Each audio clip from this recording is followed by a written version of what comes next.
하나님의 약속의 땅, 이 가나안 땅, 이스라엘 백성들이 가야 할 그 기업이죠. 하나님께서 아브라함과 이삭과 야곱에게 약속하신 이 땅, 기업은 말 그대로 유업이고 또 유산이라는 그런 의미를 가지고 있습니다. 이 가나안 땅을 정복하는 그 과정이 한 7년 정도 소요가 됐어요.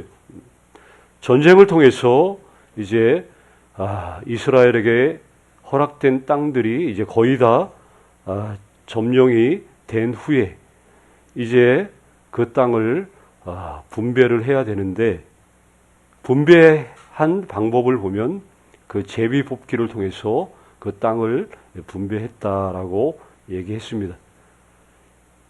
이게 하나님의 방법이죠. 만약에 제비를 뽑지 않고 만약에 그렇게 했다면 아마 각 지파들이 서로 자기들이 더 좋은 땅을 차지하려고 아마 엄청난 혼란이 아마 일어났을 거예요. 그런데 이제 제비를 통해서 아무도 불만 없이 정해지는 대로 이게 하나님의 뜻이라고 받아들이고 이제 제비 뽑기에 임하는데, 근데 그 제비 뽑기에 우리가 읽지는 않았지만 그 14장 1절부터 쭉 이렇게 나오는데, 제비 뽑는 일을 주도하는 세 그 부류의 사람이 14장 1절에 등장을 해요. 거기 보면 제일 먼저 제사장 엘르아살이 언급이 되고, 그 다음에 이제 눈의 아들 여호수아, 그리고 마지막으로 이스라엘 지파의 족장들이 이렇게 순서대로 언급이 돼요. 우리가 성경에서 이 순서는 그냥 아무렇게나 그냥 순서 이렇게 막 쓴 게 아니죠. 그 순서마다 의미들이 있어요.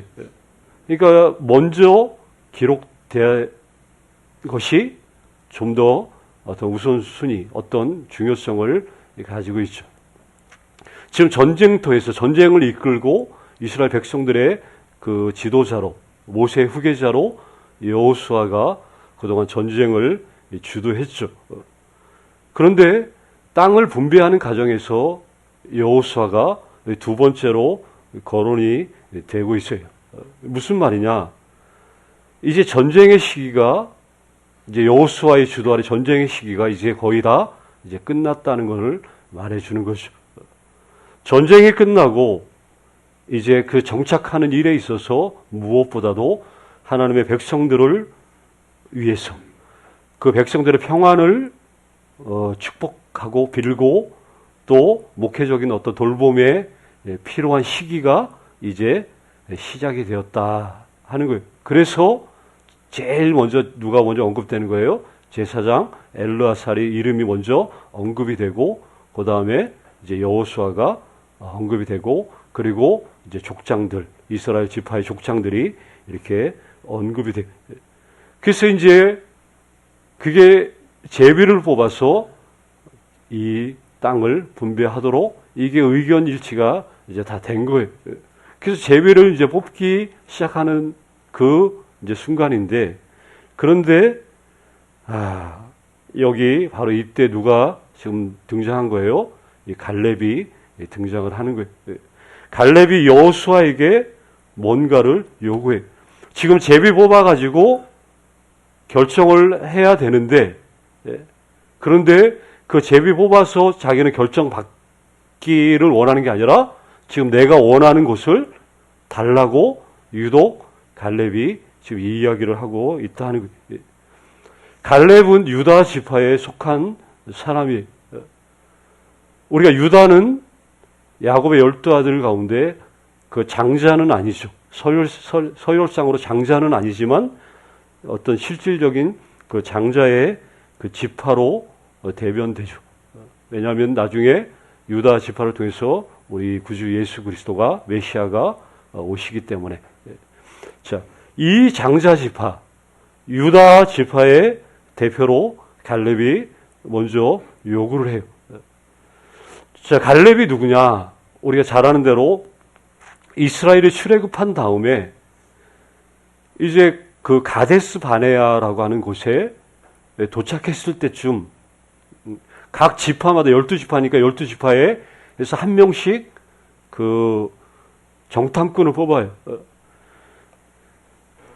그 유다 지파에서 정탐꾼으로 뽑힌 사람이 여기 갈렙이죠. 갈렙이 12 정탐꾼에 뽑혀가지고 가데스 바네아에서 바로 이제 그 가데스 바네아가 이 지도가 있는데 위치 대략 한번 보시면 가데스 바네아 이곳에서 그 가나안 땅에 정탐을 하러 들어가서 40일 동안 그 땅을 두루두루 정탐을 하고 돌아오죠. 우리가 그 정탐꾼의 이야기를 너무나 잘 알고 있어요. 자, 12명의 정탐꾼들이 40일 동안 정탐을 하고 와서 보고하기를 부정적으로 보고하죠. 10명이. 그렇죠? 10명이 보고하는데 그 부정적인 보고가 민수기 13장, 14장에 계속 이제 이어서 이야기가 나오는데 여기 보면 우리는 능히 올라가서 그 백성을 치지 못하리라. 40일 동안 기껏 정탐하고 와가지고 한다는 소리가 우리는 곧 올라가지 못할 것이다. 그들은 우리보다 강하다는 거예요. 강한데 얼마나 강하냐? 우리는 스스로 보기에도 메뚜기 같다고 이렇게 보고를 한 거예요. 자, 이 이야기 보고를 들으니까 백성들이 소리를 높여서 밤새도록 통곡을 해요. 다 모여서 모세와 아론을 원망을 하죠. 기껏해서 여기까지 우리를 이끌고 와가지고 이 강야에서 차라리 죽었으면 좋았을 텐데. 그러면서 차라리 애굽으로 돌아가자. 새로운 지도자를 세우고 우리가 애굽으로 돌아가자. 이렇게 그 부정적인 보고 때문에 백성들의 간담이 이렇게 무너지는 그 내용들이 그 민수기에 쭉 나와요. 백성들이 이렇게 반응하니까 그 12명 중에서 10명 우리 잘 알죠. 여호수아하고 갈렙이 무너졌죠. 옷을 찢고 정말 분통을 터뜨리면서 얘기한 거죠. 여호와를 거역하지 말자. 그 땅은 여호와께서 우리에게 주신 것이다. 그것은 우리의 먹이라고. 예전 성경은 우리의 밥이라고 얘기를 설명하죠. 그렇게 백날 설명했지만 뭐 10명이 얘기한 거랑 2명이 얘기한 거 누굴 듣겠어요? 당연히 10명이 얘기한 거를 들을 수밖에 없죠. 이 부정적인 여론 때문에 이 가나안에 대한 묵시를 잃어버려요, 백성들이. 그리고 그 형벌의 징표로 40년이라는 그 긴 세월을 이제 강야에서 보낸 거죠. 쉽게 말하면 그거예요. 하나님 우리 못 하겠습니다. 그러니까 하나님이 쉽게 말하면 뭐예요? 그래? 못 하겠어? 그럼 하지 마. 이 얘기예요. 쉽게 말하면. 가라고 했는데도 못 가겠습니다. 먹어라 했는데도 못 먹겠습니다. 그러면 먹지 마라.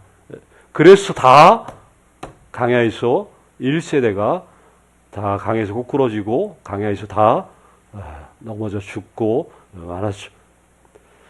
자, 이 갈렙이 이제 하나님의 기업을 이제 분배하는데 그 얘기를 하는 거예요. 갈렙의 기업에 대한 태도를 보여주는 말씀이 오늘 9절에 나오죠. 그날에 언제예요? 자기가 그때 정탐했을 때, 보고했을 때, 근데 모세가 자기에게 하신 말씀이 있었어요. 그의 믿음 있는 그 소리를 모세가 듣고 그에게 약속을 해준 거예요. 그날에 모세가 맹세하여 네가 내 하나님 여호와께 충성하였으니까 그 네가 발로 밟는 그 땅은 영원히 너와 내 자손의 그 기업이 되게 할 것이다. 모세가 그 말을 저희 갈렙에게 그때 정탐하고 왔을 때 해준 거예요. 그걸 누가 또 들었어요? 여호수아도 그때 같이 들은 거죠. 그거를 언급을 하는 거예요. 그날에 그때 모세가 45년 전에 얘기하셨던 말씀 여호수아 당신도 들었지 않았습니까? 그러니 나는 내가 그때 약속한 대로 내가 내가 발로 밟을 그 땅을 나에게 주십시오. 45년이 지났지만 이 갈렙의 마음에는 이 약속, 이 꿈이 식지 않았다는 거예요. 이게 참 우리가 10년, 20년 지나면 이거 기억하겠어요. 사실은 이게 쉽지 않죠. 이런 기억들. 45년이나 지났는데도 그 마음속에 생생하게 그 꿈이 이 갈렙의 마음에 자리 잡고 있어요.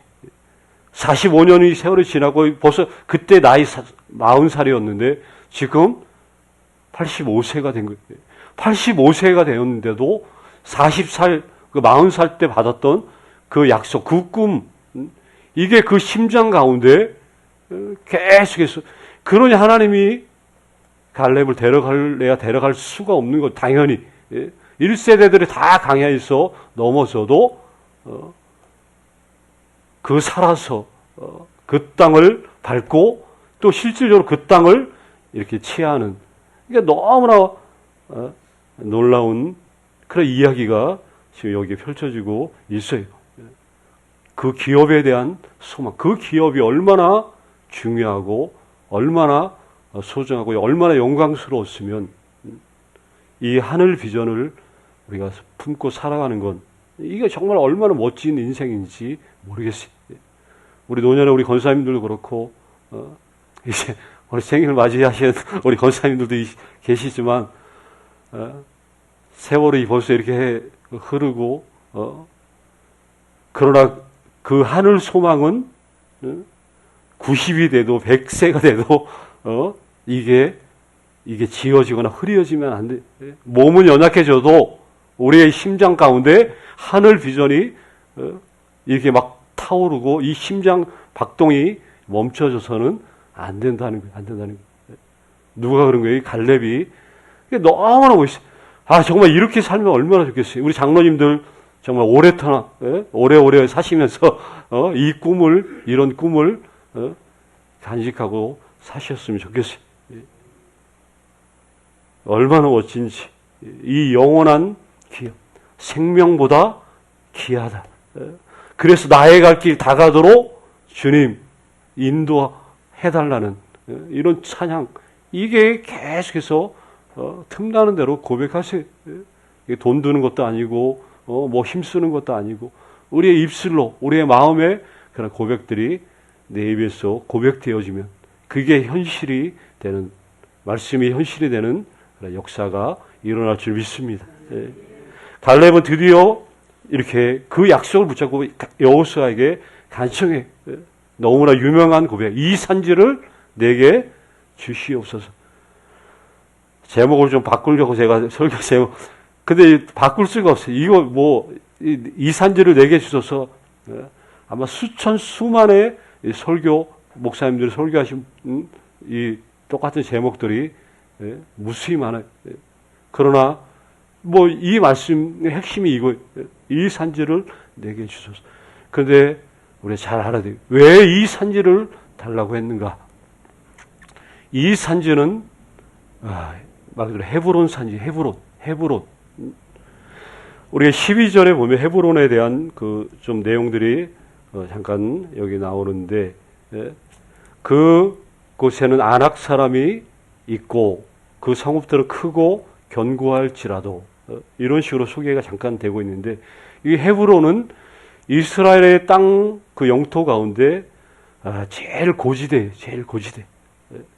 그 중간에 이제 그 요단 계곡 말고 그 중간에 우리 성경 공부하신 분들 우리 다 아시지만 중앙 산지 그 밑에 계속 남쪽에 보면 이 헤브론 산지가 제일 지대가 높은 곳이, 높다는 것은 천혜의 요새와도 같은 거죠. 그리고 막 이렇게 정복하기 힘든 그런 지역일 수밖에 없죠. 여기 아낙 자손이 산다. 성경에 등장하는 역대 종족들 중에서 가장 전투력이 강한 이 거인족. 거의 이렇게 우리 그 문헌에 보면 거의 2m 이상 그 거인족들, 우리 그 유명한 골리앗, 이 다 그쪽 계통의 사람이죠. 아낙 자손이 사는. 그래서 45년 전에도 이런 사람들 때문에 우리는 메뚜기만도 못하다고 그 정상분들이 얘기할 수밖에 없는, 너무 크고 무시무시한 사람들이 살고 있기 때문에 우리는 그 땅에 올라갈 수 없다라고. 근데 이 사람들이 부정적으로 할 수밖에 없지. 실제적으로 눈에 보이는 것. 그러니까 눈으로 보는 게 전부가 되면 이렇게 할 수밖에 당연히 없겠죠. 그런데 이런 왜 하필이면 이렇게 난공불락, 이렇게 험악하고 높은 산지, 이런 또 강한 이런 사람들이 터잡고 있었던 이 땅, 왜 이렇게 험준한 이곳을 왜 갈렙이, 만약에 모세가 선택권을 갖다가 줬으면 그 평야 지역도 얼마든지 그 해안 좋은 데도 있어요. 살기 좋은. 그럼 그런 데 달라고 해도 모세에게 약속한 말씀이기 때문에 할 말이 없어요. 어느 지파도. 그런데 왜 하필이면 제일 이렇게 험악한 그 지역, 그곳을 달라고 하시고, 제비뽑기로 그냥 가만히 있으면 12분의 1이기 때문에 그 확률상으로도 그 땅에 걸릴 확률이 그래도 없을 텐데 왜 굳이 그곳을 요구했는가? 뭐 영웅담 얘기하는 게 아니죠. 더 사람들을 지파보다 멋지게 보이려고 일부러, 야, 내가 그 제일 어려운 거 내가 할게, 그거 내가 해줄게, 이렇게 멋지게 보이려고 한 거 당연히 아니죠. 헤브론이 갖고 있는 상징성이 너무나 크기 때문에 사실은 그런 거죠. 우리 그 아브람 때 이야기를 좀 거슬러 올라가야 되는데, 아브람이 이제 롯과 이제 헤어지잖아요. 그렇죠? 나중에 그 헤어질 때 너에게 먼저 선택권을 줍니다. 그래서 그때 보니까 롯이 딱 보니까 어디가 좋아요? 좋은 땅? 소돔과 고모라. 그게 눈에 보이기 좋았던 거예요. 그래서 롯은 그걸 선택을 한 거죠. 그런데 이제 선택권 하고 나서 그 반대로 이제 아브라함에게, 그래서 아브라함에게 주어진 땅, 주인 땅도 아니죠. 아브라함이 가가지고 정착했던 곳이 바로 어디예요? 헤브론, 여기 헤브론. 나중에 이스라엘의 유일한 이스라엘 사람들의 소유, 정식으로 돈 값을 지르고 그 얻은 땅이 유일하게 있는, 자그마한 땅이 있는 그곳이 바로 헤브론이죠. 그게 그 유명한 막벨라 굴이에요. 막벨라 굴. 자기 아브라함의 아내 사라가 죽었을 때 하나님이 그 가나안으로 인도하셨지만 정작 자기의 실제 소유지는 한 평도 없었어요. 그래서 죽었는데, 그래서 그 아내를 묻기 위해서 그 헷 족속의 사람들에게 값을 지불하고 그 땅을 사서 그 막벨라 굴에 아내를 묻어요. 나중에 여기에 그 아들 이삭과 리브가도 묻히고, 아브라함도 죽고 묻히고, 또 야곱과 그 레아도 여기에 묻혀요. 그러니까 이스라엘에게 있어서는 자기의 그 선조들이 묻힌 그 중요한 땅이죠. 상징적으로 굉장히 중요한 땅이. 그리고 그 중요한 땅을 요청하고 있어요. 아까도 말했지, 롯과 헤어지면서 롯은 자기 눈에 그 당시 최고의 요지였던 소돔과 고모라를 눈에 보이게 너무 좋은 땅이니까 거기를 선택했지만 어떻게 됐어요? 결국은 멸망에 이르는 것이죠. 여기서 우리가 이 중요한 게 이거예요. 내 눈에 보기에 좋아서 선택한 것, 이거는 틀림없이 문제가 생긴다는 거예요. 내 눈에 좋아서 선택하지 말고 하나님께서 내게 주신 것만이 복된 것이라는 것을 우리 성도들은 잊어서는 안 된다는 것입니다. 갈렙은 이걸 알았던 거예요. 눈으로 볼 때 누구나 봐도 여기는 험악하고 지대가 높고 그렇지만 여기에 이렇게 조상들에게 하나님이 약속해 주신 이 축복이 머물러 있는 이 땅, 그러니까 이곳을 달라고 합니다. 눈에 보이는 게 중요한 게 아니라 그곳에 갖고 있는 하나님의 그 은혜의 그 상징, 이런 것들을 자기는 붙잡겠다고 하는 그 고백인 거죠. 여기에서 그래서 유다 지파가 나중에 터를 잡고 여기에서 누가 메시아가 오실 때 결국은 자기는 그걸 바라본 큰 뜻, 하나님의 그 영광의 그 메시아까지 바라볼 수 있는 이런 안목들, 이게 얼마나 그래서 우리는 눈에 보이는 거 그게 전부가 아니라는 것을 우리는 잊지 말아야 된다 하는 거죠. 그리고 내가 눈에 보이기 좋을 그냥 무조건 눈에 보이기 좋다고 그걸 선택하는 그런 방식을 우리는 좀 더 멈출 필요가 있다는 거죠. 자, 아까도 말했듯이 45년 전 그 꿈, 그 세월이 이렇게 지나도 그 꿈을 여전히 잃지 않아. 그래서 모세가 약속했던 그 네가 발로 밟는 그 땅을 주리라 했으니까 나는 그 헤브론을 나에게 주십시오. 85세. 목회자에게는 은퇴가 있어요. 75세면. 그러나 성도들은 은퇴가 있어요, 없어요? 없는 거예요, 없는 거예요. 85세. 오래오래 사시면서, 오래오래 이 꿈들을 계속해서 간직하시고, 이 꿈들이 이루어지는 것들을 보시고, 이 꿈들이 계속해서 그 연결되고 이어지는 것들을 좀 보시면 너무 좋을 것 같아요. 자, 이 하나님의 말씀을 이루려는 이 순종, 충성, 이게 이 산지를 달라는 이 갈렙의 고백 속에 고스란히 담겨 있어요. 85세지만 제가 앞장서서 그 땅을 취하겠습니다. 이렇게 성도의 기업에 대해 우리가 열망을 가지고 이 갈렙의 이 고백처럼 이렇게 말하는 모든 것들은 우리들의 것이 될 걸로 저는 믿습니다. 우리의 부름을 받은 이 자리, 그래서 약속대로 풍성하고 풍요롭고 주님 안에서 뭐든지 이렇게 감당해낼 수 있는 여기 우리 한 분 한 분 다 되시기를 간절히 주의 이름으로 간절히 축복합니다.